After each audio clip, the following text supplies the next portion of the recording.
dhacday berberyaha ka mid ah anigoo jooga dalka Mareykanka ayaa waxaa arrin kalgacal ah ila wadaagtay gabadh la yiraahdo Sarlina Lish. maalmaha ka mid ah anigoo maraya wadda la yiraahdo Wall Street ayay igu tiri what do you mind if you tell me your name since we are on the same ways maxaad ka qabtaa haddaan ku baro magacayga maadaama inay khiyaar dariiqada maraysa.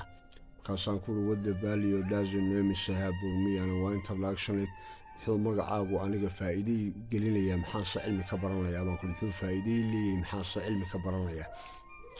waxa dhacday inantii markii aan adigu arrinkaa ku leeyahay what do you tell me if you tell me your names instead ay ka waran dad kayga diiday maadaama kaaga ay barto.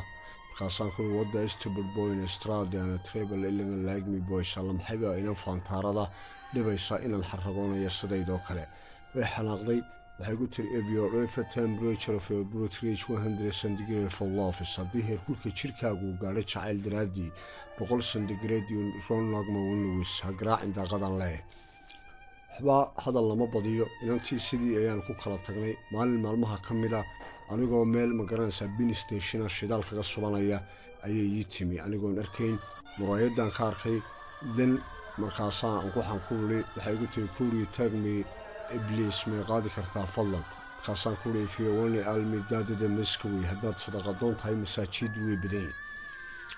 jacaylku waxa la yiraahdaa laaf marka la macnaynayo waxa la yiraahdaa elshu waxay u taagantahay leather face dhulka murugada oodu waxay u taagantahay waxa la ocean dautis badweynta fikirka video waxay u taagantahay waxa la buzz of the nast oo laba qof oo shaqaysto arrinkooda la isku ogaado midba ka kale loo taxgelinayo iduna waxay u taagantahay end of life is dhamaadka nolosha.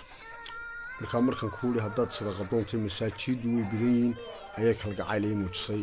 waxay igu tiri am the barchid your said gazing waxaan ku dhigay quruxdaada admiring anuu qushuucay abu yuri quruxdaada which is beyond amazing si kalgacal leh which are million words kalmado badan ah fluting through my mind ayaa qalbiga kuma marka